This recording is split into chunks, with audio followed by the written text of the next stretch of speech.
नमस्कार विद्यार्थियों, स्वागत है आपका मेरे YouTube channel Golden Career Empire पर। विद्यार्थियों, आज मैं आपके लिए बहुत ही महत्वपूर्ण वीडियो लेकर के आया हूं। इस वीडियो के माध्यम से आज मैं आपको अध्ययन करवाऊंगा हिंदी के अंतर्गत आने वाले लोकोक्ति, उनके अर्थ और उनके वाक्य प्रयोग के बारे में। तो यदि आप हिंदी संबंधी किसी प्रतियोगिता परीक्षा की तैयारी कर रहे हैं तो ये वीडियो आपके लिए है। तो चलिए वीडियो शुरू करते हैं। वीडियो शुरू करने से पहले विद्यार्थियों मैं आपको बताना चाहूँगा कि यदि ये वीडियो पसंद आए तो वीडियो को लाइक कर दें, चैनल को सब्सक्राइब कर लें जिसका नाम है गोल्डन कैरियर एम्पायर, जिससे मैं भविष्य में आपके लिए इसी प्रकार के महत्वपूर्ण वीडियो बनाता रहूं और आपके लिए प्रेषित करता रहूं। और शेयर कर दें इस वीडियो को उन विद्यार्थियों के पास जो हिंदी संबंधी किसी प्रतियोगी परीक्षा की तैयारी कर रहे हैं या फिर तैयारी करने में संलग्न है। और कमेंट करें कमेंट बॉक्स में कि ये वीडियो आपको कैसा लगा। तो चलिए बढ़ते हैं वीडियो में आगे। जैसा कि थंबनेल्स में मैंने दिखा रखा है विद्यार्थियों, ये जो वीडियो है आपका हिंदी लोकोक्ति, अर्थ और वाक्य प्रयोग पर आधारित है। जो विद्यार्थी सुपर टेट प्राइमरी या जूनियर की तैयारी कर रहे हैं या फिर इसके अलावा किसी ऐसी परीक्षा की तैयारी कर रहे हैं जिसमें हिंदी संबंधी प्रश्न पूछे जाते हैं, तो उन विद्यार्थियों के लिए वीडियो उतना ही उपयोगी है जितना यूपी टेट और सुपर टेट के लिए और प्राइमरी और जूनियर के विद्यार्थियों के लिए उतना ही महत्वपूर्ण वीडियो उनके लिए भी।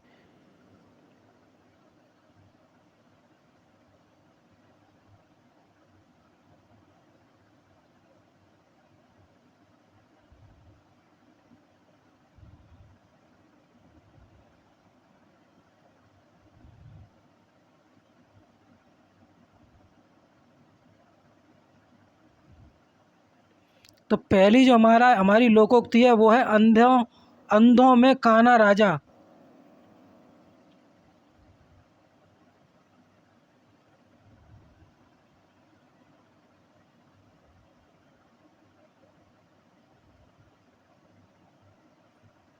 अंधों में काना राजा, इस लोकोक्ति का जो अर्थ होगा वो बनेगा मूर्खों में कुछ पढ़ा लिखा व्यक्ति।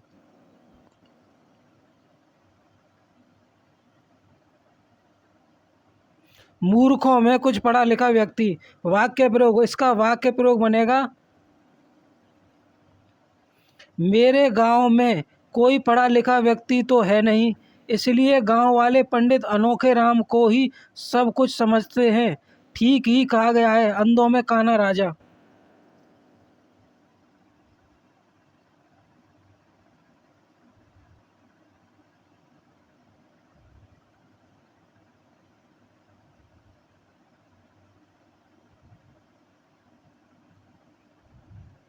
एक बार फिर से दोहराते हैं इस लोकोक्ति को। अंधों में काना राजा, इस लोकोक्ति का अर्थ होगा मूर्खों में कुछ पढ़ा लिखा व्यक्ति।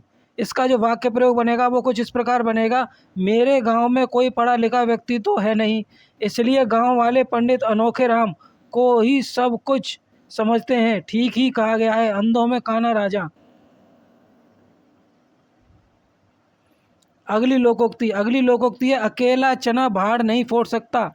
इसका जो अर्थ होगा वो होगा अकेला आदमी बिना दूसरों के सहयोग के कोई बड़ा काम नहीं कर सकता।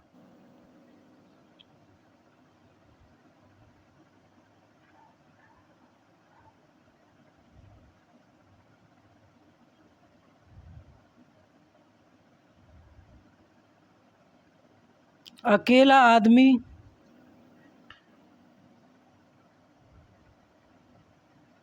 बिना दूसरों के सहयोग के कोई बड़ा काम नहीं कर सकता, ये इस लोकोक्ति का अर्थ हो जाएगा।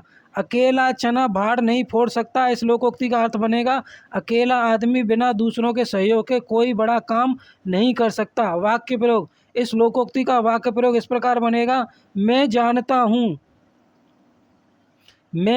हूँ कि अकेला चना भाड़ नहीं फोड़ सकता, फिर भी जो काम बड़ों के द्वारा करने को कहा गया है वह जरूर करूँगा।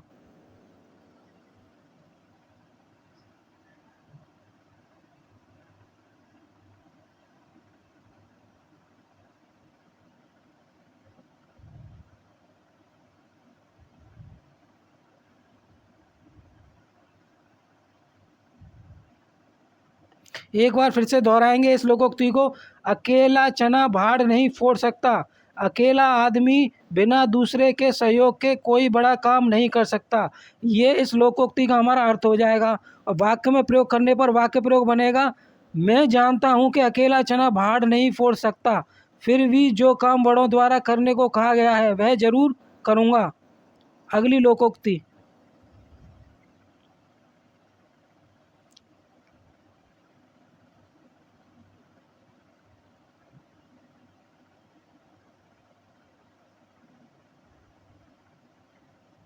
अगली लोकोक्ति हमारी, अधजल गगरी छलकत जाए। अधजल गगरी छलकत जाए, इस लोकोक्ति का सही अर्थ बनेगा, जिसके पास थोड़ा ज्ञान होता है वह उसका प्रदर्शन या आडंबर करता है। जिसके पास थोड़ा ज्ञान होता है वह उसका प्रदर्शन या आडंबर करता है।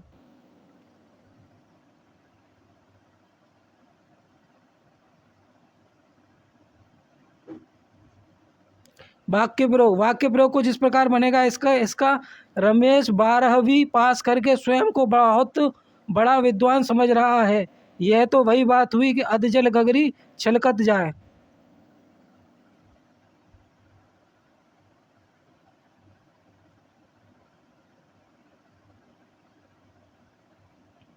एक बार इसका पुनः अभ्यास करेंगे हम। अधजल गगरी छलकत जाए लोकोक्ति का अर्थ बनेगा, जिसके पास थोड़ा ज्ञान होता है वह उसका प्रदर्शन या आडंबर करता है। इस लोकोक्ति का वाक्य प्रयोग करने पर इस प्रकार बनेगा, रमेश 12वीं पास करके स्वयं को बहुत बड़ा विद्वान समझ रहा है। ये तो वही बात हुई कि अधजल गगरी छलकत जाए।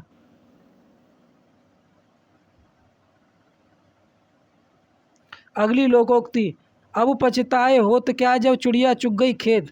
इस लोकोक्ति का अर्थ बनेगा, समय निकल जाने के पश्चात पछताना व्यर्थ होता है।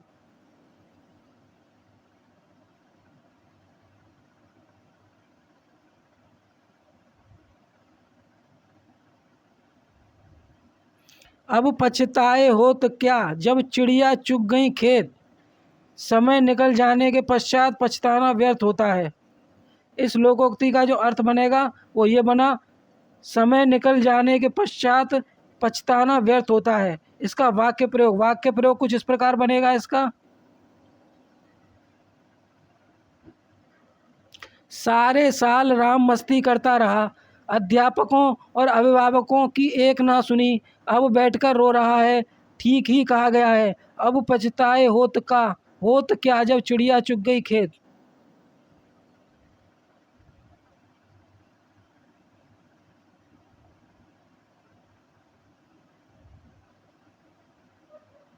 एक बार फिर से इसको दोहरा लेते हैं इस लोकोक्ति को। लोकोक्ति है हमारी, अब पछताए होत क्या जब चिड़िया चुग गई खेत।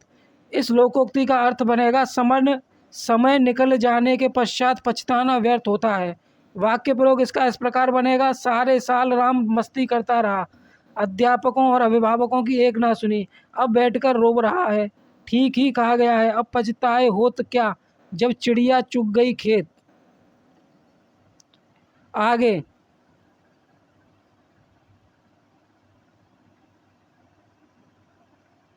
अगली लोकोक्ति हमारी, अंधा क्या चाहे दो आंखें। इस लोकोक्ति का जो अर्थ बनेगा वो बनेगा, मन चाही बात हो जाना। मन चाही बात हो जाना।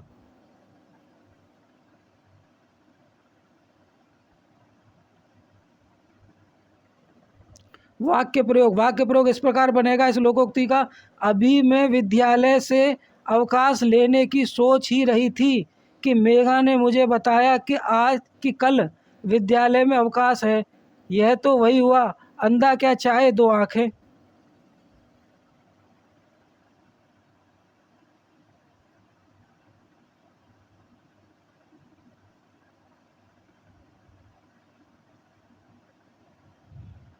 एक बार फिर से अभ्यास कर लेते हैं।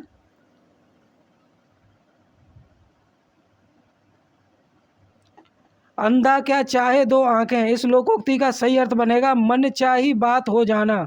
वाक्य प्रयोग कुछ इस प्रकार रहेगा इसका, अभी मैं विद्यालय से अवकाश लेने की सोच ही रही थी कि मेघा ने मुझे बताया कि कल विद्यालय में अवकाश है।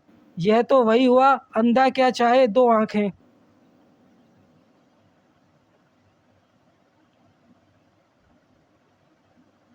अगली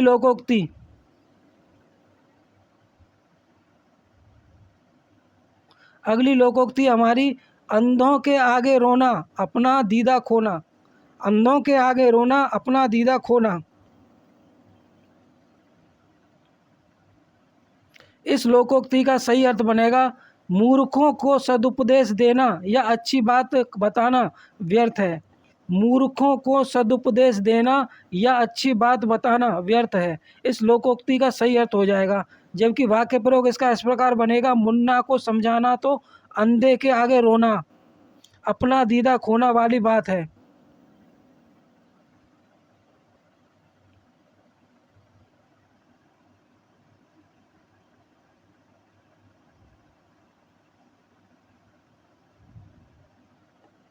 एक बार फिर से अभ्यास कर लेते हैं इस लोकोक्ति का।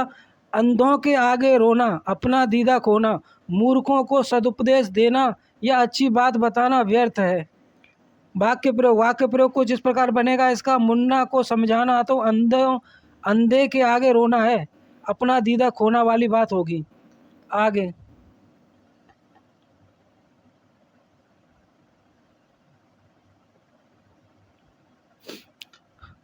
अंधी पीसे कुत्ते खाएं, अंधी पीसे कुत्ते खाएं, मूर्खों की कमाई व्यर्थ में नष्ट हो जाती है।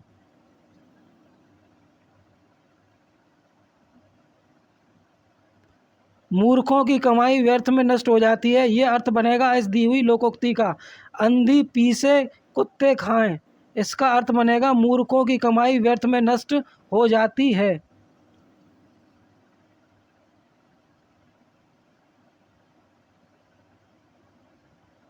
प्रयोग, रजनी अपने आप को बुद्धिमान समझती है किंतु उसका काम अंधी पीसे कुत्ते खाएं वाला है।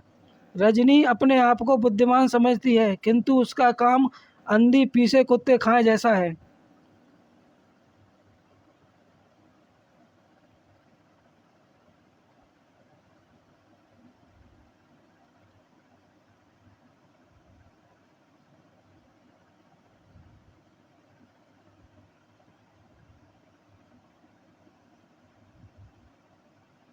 एक बार फिर से अभ्यास करेंगे इस लोकोक्ति का। अंधी पीसे कुत्ते खाएं, मूर्खों की कमाई व्यर्थ में नष्ट हो जाती है। इस लोकोक्ति का वाक्य में प्रयोग इस प्रकार होगा, रजनी अपने आप को बुद्धिमान समझती है किंतु उसका काम अंधी पीसे कुत्ते खाएं वाला है। अगला, जो हमारी अगली लोकोक्ति है वो कुछ इस प्रकार होगी, अंधेर नगरी चौपट राजा, टकासेर भाजी टकासेर खाजा। हमारी जो लोकोक्ति है वो कुछ इस प्रकार बनेगी, अंधेर नगरी चौपट राजा, टकासेर भाजी टकासेर खाजा।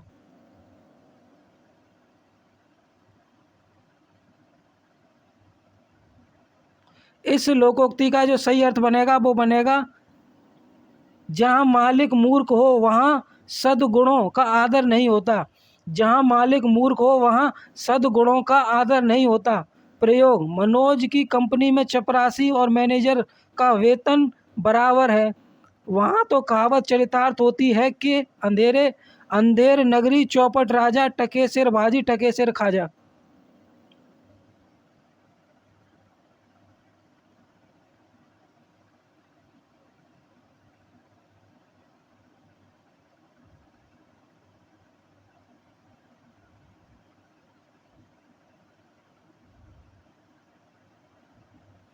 इस लोकोक्ति को हम एक बार फिर से अभ्यास करेंगे, अंधेर नगरी चौपट राजा, टकासेर भाजी टकासेर खाजा।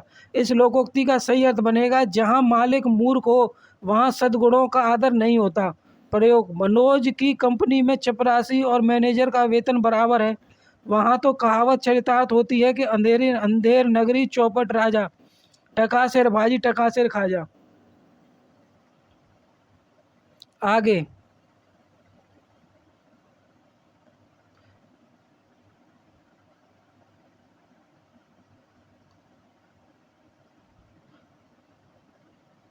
हमारी अगली लोकोक्ति है, अक्ल के अंधे गांठ के पूरे। अक्ल के अंधे गांठ के पूरे,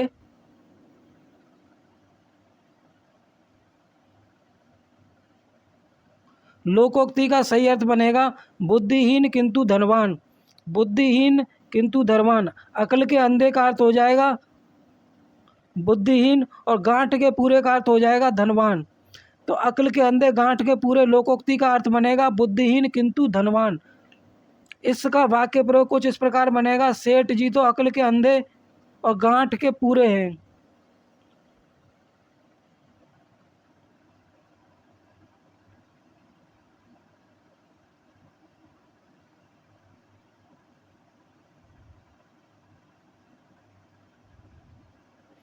एक बार फिर से दोहरा लेते हैं इस लोकोक्ति को, अक्ल के अंधे गांठ के पूरे। इस लोकोक्ति का अर्थ होगा बुद्धिहीन किंतु धनवान। वाक्य में प्रयोग इस प्रकार होगा, सेठ जी तो अक्ल के अंधे और गांठ के पूरे हैं।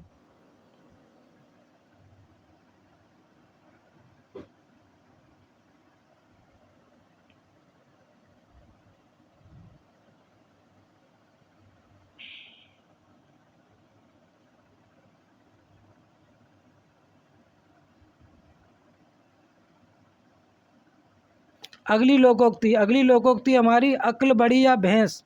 अक्ल बड़ी या भैंस, इस लोकोक्ति का सही अर्थ बनेगा, बुद्धि शारीरिक शक्ति से अधिक श्रेष्ठ होती है। बुद्धि शारीरिक शक्ति से अधिक श्रेष्ठ होती है।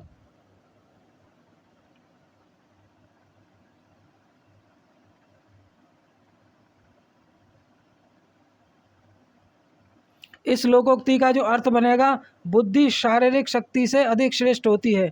और इसका वाक्य में प्रयोग इस प्रकार होगा, वाक्य प्रयोग देख लीजिए ध्यानपूर्वक, ये कहानी तो सबने पढ़ी ही होगी कि खरगोश ने अपनी अक्ल से शेर को कुएं में कुदवा दिया था।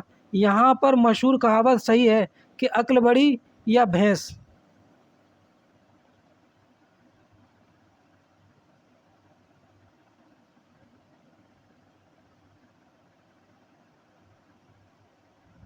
विद्यार्थियों एक बार फिर से हम इसका अभ्यास करेंगे इस लोकोक्ति का, अक्ल बड़ी या भैंस, बुद्धि शारीरिक शक्ति से अधिक श्रेष्ठ होती है। प्रयोग, ये कहानी तो आपने सबने पढ़ी ही होगी कि खरगोश ने अपनी अक्ल से शेर को कुएं में कुदवा दिया था। यहाँ यह मशहूर कहावत सही है कि अक्ल बड़ी या भैंस। विद्यार्थियों यदि आपको वीडियो पसंद आ रहा हो तो वीडियो को लाइक कर दें, चैनल को सब्सक्राइब कर लें जिसका नाम है गोल्डन करियर एम्पायर, जिससे मैं भविष्य में आपके लिए इसी प्रकार के महत्वपूर्ण प्रश्नों के संकलन को लाकर आपके लिए प्रेषित करता रहूं अपने चैनल के माध्यम से, जो आपकी परीक्षा के लिए बहुत ही महत्वपूर्ण होते हैं। और इसे शेयर कर दें उन विद्यार्थियों के पास जो इस हिंदी की किसी प्रतियोगिता परीक्षा की तैयारी कर रहे हैं, और कमेंट करें कमेंट बॉक्स में कि ये वीडियो आपको कैसा लगा। तो चलिए वापस आते हैं इसी वीडियो पर। हमारी जो लोकोक्ति है, अक्ल बड़ी या भैंस, इसका अर्थ होगा बुद्धि शारीरिक शक्ति से अधिक श्रेष्ठ होती है। और इसका वाक्य प्रयोग बनेगा, ये कहानी तो सबने पढ़ी ही होगी कि खरगोश ने अपनी अक्ल से शेर को कुएं में कुदवा दिया था। यहाँ यह मशहूर कहावत सही है कि अक्ल बड़ी या भैंस।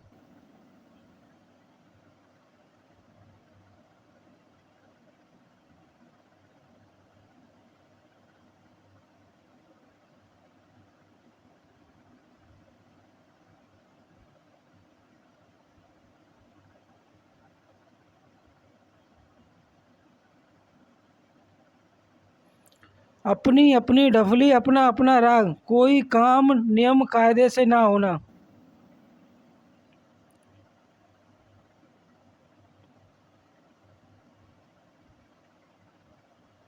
अपनी अपनी ढफली अपना अपना राग, इस लोकोक्ति का जो सही अर्थ बनेगा वो बनेगा, कोई काम नियम कायदे से ना करना।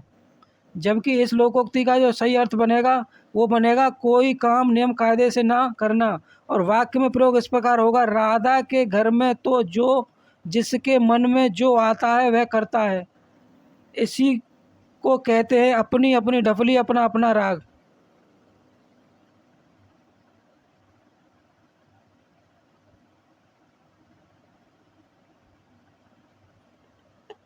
एक बार फिर से दोहरा लेते हैं, अपनी ढफली अपना राग, इस लोकोक्ति का सही अर्थ बनेगा, कोई काम नियम कायदे से ना करना। वाक्य में प्रयोग इस प्रकार होगा, राधा के घर में तो जो जिसके मन में आता है वही करता है। इसी को कहते हैं अपनी अपनी ढफली अपना अपना राग।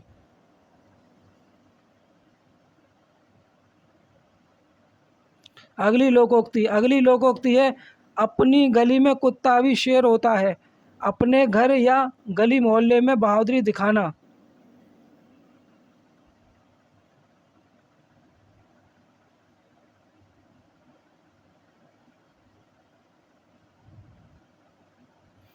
अपनी गली में तो कुत्ता भी शेर होता है, अपने घर या गली मोहल्ले में बहादुरी दिखाना।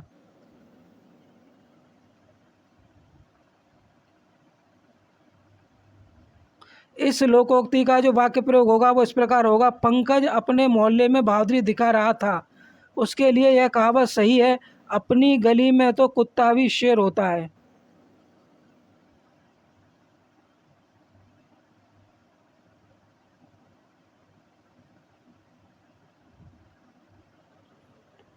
एक बार फिर से दोहराएंगे, अपनी गली में कुत्ता भी शेर होता है। इस लोकोक्ति का सही अर्थ बनेगा, अपने घर गली मोहल्ले में बहादुरी दिखाना। पंकज अपने मोहल्ले में बहादुरी दिखा रहा था, उसके लिए ये कहावत सही है, अपनी गली में तो कुत्ता भी शेर होता है।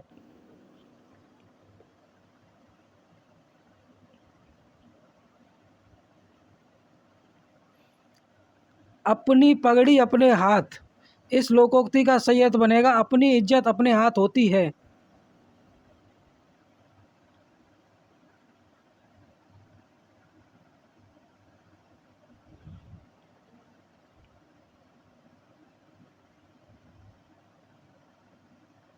इस लोकोक्ति का सही अर्थ बनेगा, अपनी इज्जत अपने हाथ होती है। लोकोक्ति हमारी, अपनी पगड़ी अपने हाथ, इस लोकोक्ति का सही अर्थ बनेगा, अपनी इज्जत अपने हाथ होती है। वाक्य में प्रयोग इस प्रकार बनेगा, झगड़ा बढ़ जाने पर विवेक ने श्रीनाथ जी से कहा, यहाँ से चले जाइए, क्योंकि अपनी पगड़ी अपने हाथ होती है।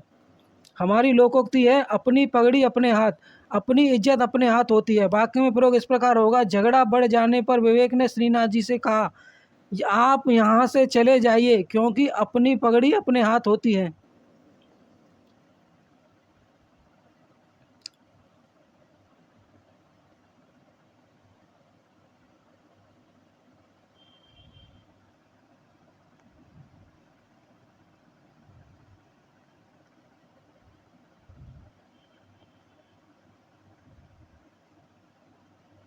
एक बार फिर से हम इसको दोहराएंगे, अपनी पगड़ी अपने हाथ, इस लोकोक्ति का सही अर्थ बनेगा, अपनी इज्जत अपने हाथ होती है। वाक्य में प्रयोग प्रयोग होगा इसका, झगड़ा बढ़ जाने पर विवेक ने श्रीनाथ जी से कहा, आप यहाँ से चले जाइए, क्योंकि अपनी पगड़ी अपने हाथ होती है।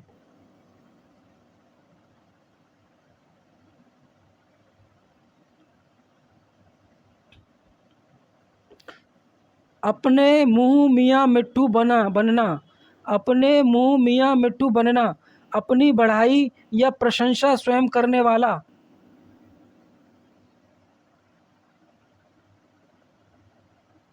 अपने मुंह मियाँ मिट्ठू बनना, अपनी बढ़ाई या प्रशंसा स्वयं करने वाला।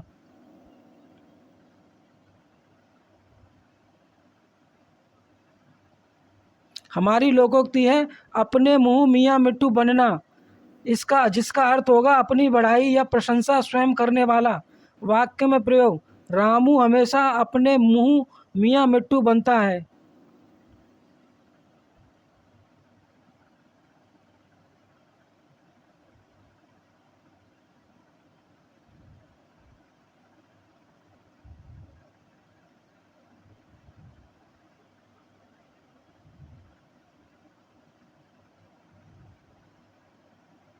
एक बार फिर से दोहराएंगे इस लोकोक्ति को, अपने मुंह मियाँ मिट्ठू बनना, अपनी बढ़ाई या प्रशंसा स्वयं करने वाला।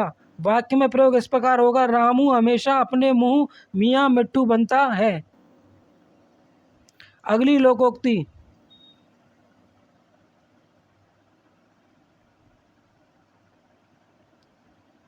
अगली लोकोक्ति, 80 की आमद 84 खर्च,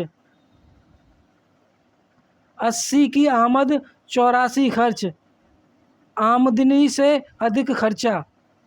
हमारी लोकोक्ति रहेगी, 80 की आमद 84 खर्च, इस लोकोक्ति का अर्थ बनेगा, आमदनी से अधिक खर्च। इसका वाक्य प्रयोग इस प्रकार बनेगा, राजू के तो 80 की आमद 84 खर्च हैं, इसलिए उसके वेतन में घर का खर्च नहीं चलता, इसलिए उसके वेतन में घर का खर्च नहीं चलता।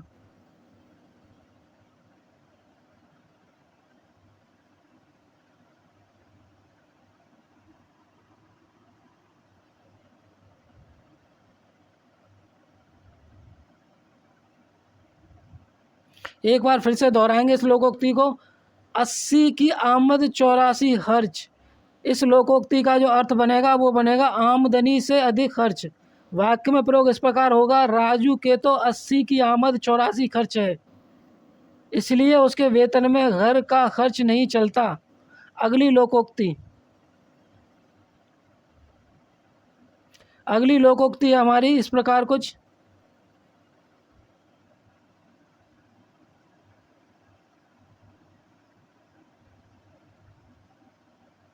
ओखली में सिर दिया तो मूसल से क्या डर। ओखली में सिर दिया तो मूसलों से क्या डर। काम करने पर उतारू होना। काम करने पर उतारू होना हमारी लोकोक्ति है। ओखली में सिर दिया तो मूसलों से क्या डर। इसका जो हमारा अर्थ बनेगा वो बनेगा काम करने पर उतारू होना। वाक्य में प्रयोग इस प्रकार होगा कुछ, जब मैंने देश सेवा करने की ठान ही ली है तब जेल जाने से क्या डरना। जब ओखली में सिर दिया तब मूसलों से क्या डर। जब मैंने देश सेवा की ठान ही ली तब जेल जाने से क्या डरना। जब ओखली में सिर दिया तब मूसलों से क्या डर।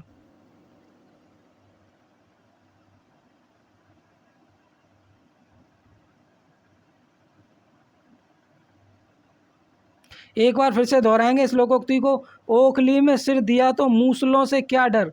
काम करने पर उतारू होना इसका अर्थ हो जाएगा इस लोकोक्ति का। और इस लोकोक्ति का वाक्य में प्रयोग इस प्रकार होगा, जब मैंने देश सेवा करने की ठान ही ली तब जेल जाने से क्या डरना। जब ओखली में सिर दिया तब मूसलों से क्या डर। अगली अगली लोकोक्ति हमारी, आ बैल मुझे मार। आ बैल मुझे मार।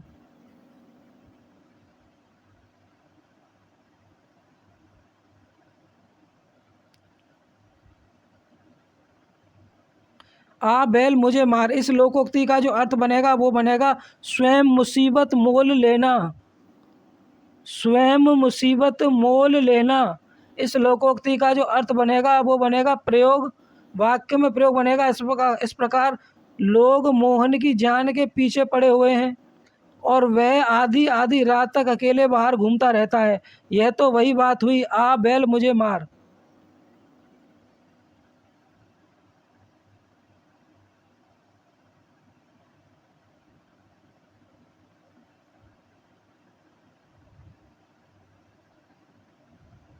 एक बार पुनः दोहराएंगे इसको।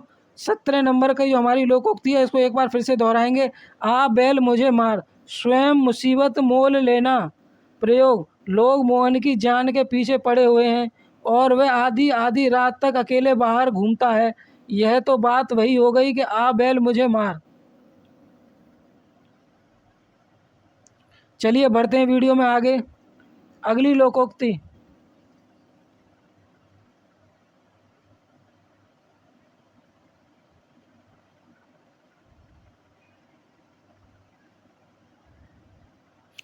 लोकोक्ति हमारी, आँख का अंधा नाम नैन सुख।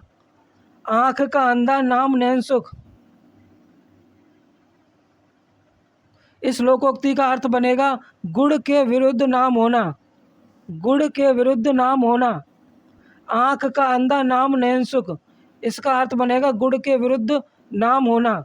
वाक्य प्रयोग,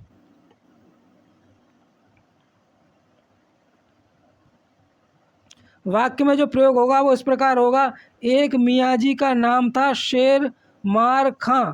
वे अपने दोस्तों से गप मार रहे थे। इतने में घर में भीतर बिल्लियाँ म्याऊं म्याऊं करती हुई लड़ पड़ी। सुनते ही शेर मार खां थर थर कांपने लगे। यह देख एक दोस्त ठठाकर हंस पड़ा और बोला कि वाह जी शेर मार खां, आपके लिए तो यह कहावत बिल्कुल ठीक है कि आँख का अंधा नाम नैन सुख।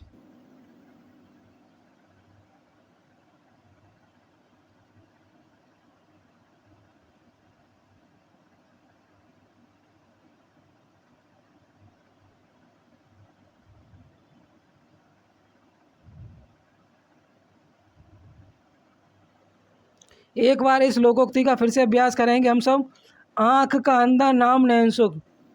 इस लोकोक्ति का सही अर्थ बनेगा गुड़ के विरुद्ध नाम होना। वाक्य में प्रयोग इस प्रकार होगा। एक मियाँ जी का नाम था शेर मार खां। वे अपने दोस्तों से गप मार रहे थे। इतने में घर में भीतर बिल्लियां म्याऊं म्याऊं करती हुई लड़ पड़ी। सुनते ही शेर मार खां थर थर कांपने लगे। यह देख एक दोस्त ठठाकर हंस पड़ा और बोला कि वाह जी शेर मार खां, आपके लिए तो यह कहावत बिल्कुल ठीक है कि आंख का अंधा नाम नैनसुख।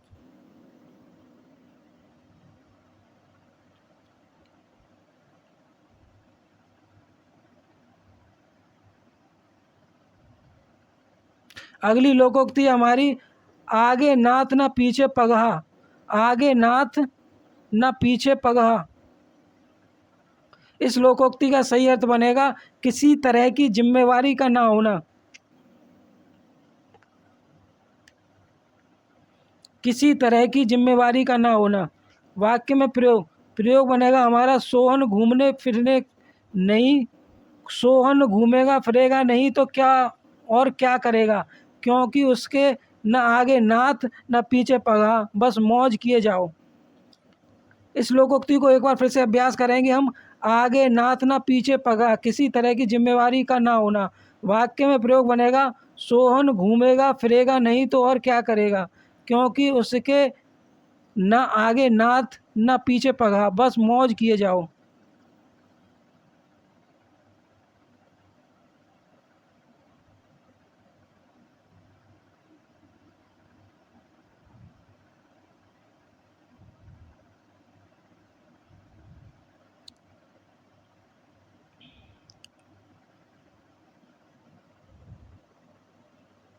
बढ़ते हैं वीडियो में आगे। विद्यार्थियों, यदि वीडियो पसंद आ रहा हो तो वीडियो को लाइक कर लें, चैनल को सब्सक्राइब कर लें जिसका नाम है गोल्डन कैरियर एम्पायर, और शेयर कर दें इस वीडियो को उन विद्यार्थियों के पास जो हिंदी संबंधी किसी प्रतियोगी परीक्षा की तैयारी कर रहे हैं। और कमेंट करें कमेंट बॉक्स में कि ये वीडियो आपको कैसा लगा। तो चलिए वापस आते हैं फिर से इसी वीडियो पर।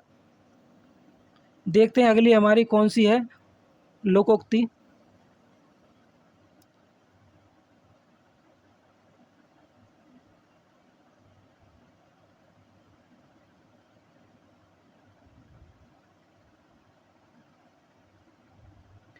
आम के आम गुठलियों के दाम अधिक लाभ। अधिक लाभ इसका अर्थ हो जाएगा विद्यार्थियों,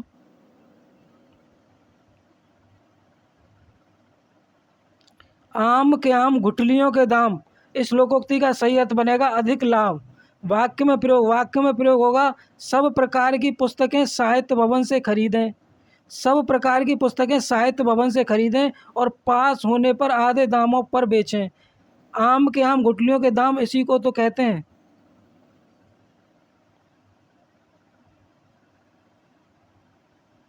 एक बार फिर से इसका अभ्यास करेंगे हम सभी लोग। आम के आम गुठलियों के दाम अधिक लाभ, इसका अर्थ हो जाएगा वाक्य में प्रयोग इस प्रकार होगा सब प्रकार की पुस्तकें साहित्य भवन से खरीदें और पास होने पर आधे दामों पर बेचें।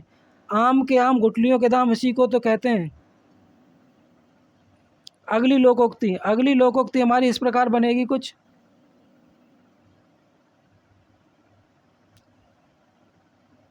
अगली लोकोक्ति हमारी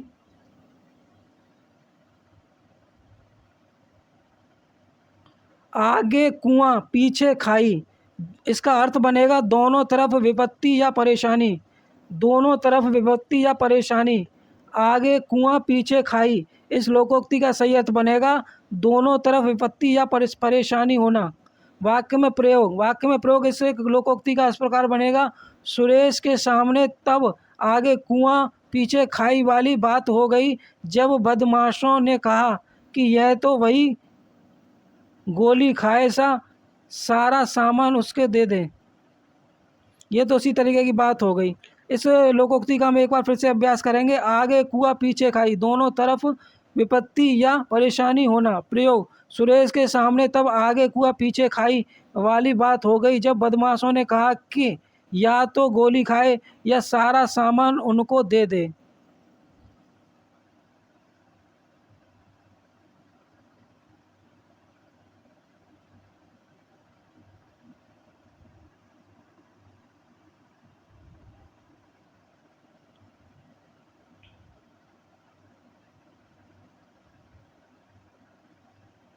वीडियो में आगे बढ़ते हैं विद्यार्थियों। अगली जो हमारी लोकोक्ति है वो कुछ इस प्रकार है।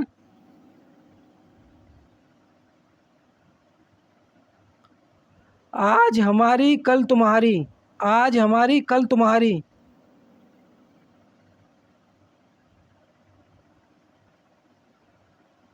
इस लोकोक्ति का अर्थ बनेगा जीवन में विपत्ति सब पर आती है।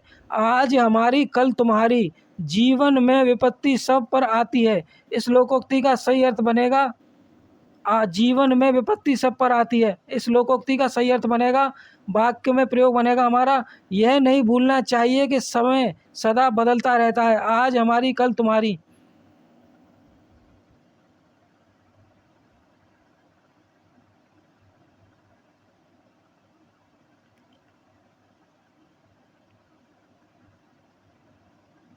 एक बार फिर से अभ्यास करेंगे इस लोकोक्ति का। आज हमारी कल तुम्हारी, जीवन में विपत्ति सब पर आती है। इस लोकोक्ति का अर्थ हो जाएगा और वाक्य में प्रयोग होगा इस लोकोक्ति का, यह नहीं भूलना चाहिए कि समय सदा बदलता रहता है। आज हमारी कल तुम्हारी। अगली लोकोक्ति,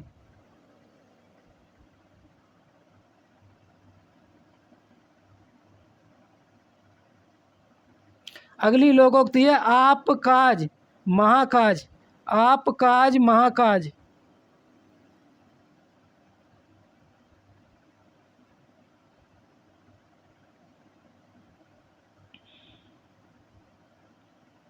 इस लोकोक्ति का जो अर्थ बनेगा वो बनेगा अपना काम स्वयं करने से ठीक होता है। आप काज महाकाज, अपना काम स्वयं करने से ठीक होता है। वाक्य में प्रयोग, वाक्य में प्रयोग कुछ इस प्रकार बनेगा इसका, राजू अपना काम दूसरों पर नहीं छोड़ता, उसे स्वयं करता है क्योंकि उसका विश्वास है कि आप काज महाकाज।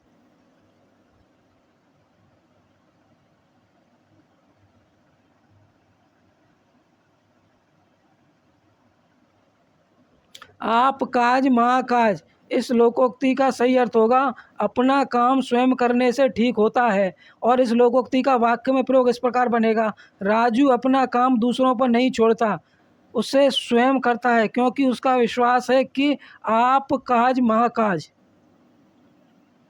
अगली लोकोक्ति,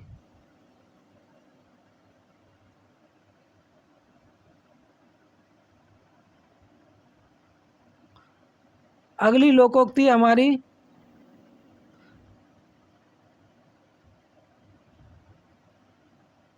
आए थे हरि भजन को ओटन लगे कपास, आए थे हरि भजन को ओटन लगे कपास। इस लोकोक्ति का सही अर्थ होगा आवश्यक कार्य को छोड़कर अनावश्यक कार्य में लग जाना, आवश्यक कार्य को छोड़कर अनावश्यक कार्य में लग जाना।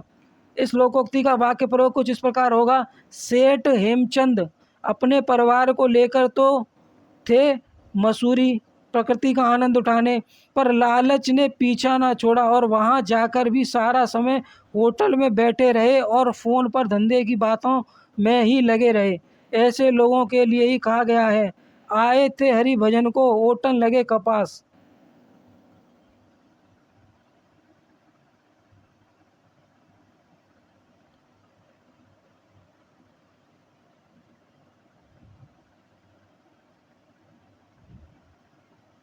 एक बार फिर से दोहराएंगे इस लोकोक्ति को, आए थे हरि भजन को ओटन लगे कपास। इस लोकोक्ति का सही अर्थ बनेगा आवश्यक कार्य को छोड़कर अनावश्यक कार्य में लग जाना।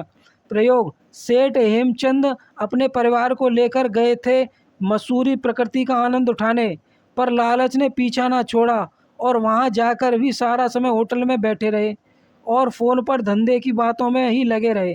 ऐसे लोगों के लिए ही कहा गया है, आए थे हरि भजन को ओटन लगे कपास।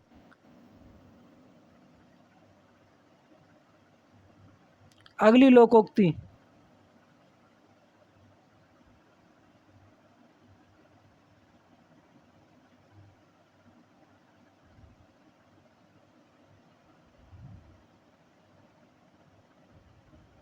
अगली लोकोक्ति हमारी रहेगी आसमान से गिरे खजूर में अटके। अगली लोकोक्ति हमारी आसमान से गिरे खजूर में अटके। एक मुसीबत खत्म ना हो उससे पहले दूसरी मुसीबत आ जाए। लोकोक्ति बनेगी हमारी आसमान से गिरे खजूर में अटके। इस लोकोक्ति का सही अर्थ बनेगा एक मुसीबत खत्म ना हो उससे पहले दूसरी मुसीबत आ जाए। इस लोकोक्ति का सही अर्थ बनेगा, वाक्य में प्रयोग बनेगा, पिछले माह सेठ राम रतन को पुलिस ने काला बाजारी के जुर्म में पकड़ा। अभी उस झंझट से मुक्त भी नहीं हो पाए थे कि कल उनके यहाँ इनकम टैक्स वालों की रेड पड़ गई। अब बेचारे सेठ जी का क्या होगा, क्योंकि उनकी हालत तो आसमान से गिरे खजूर में अटके वाली है।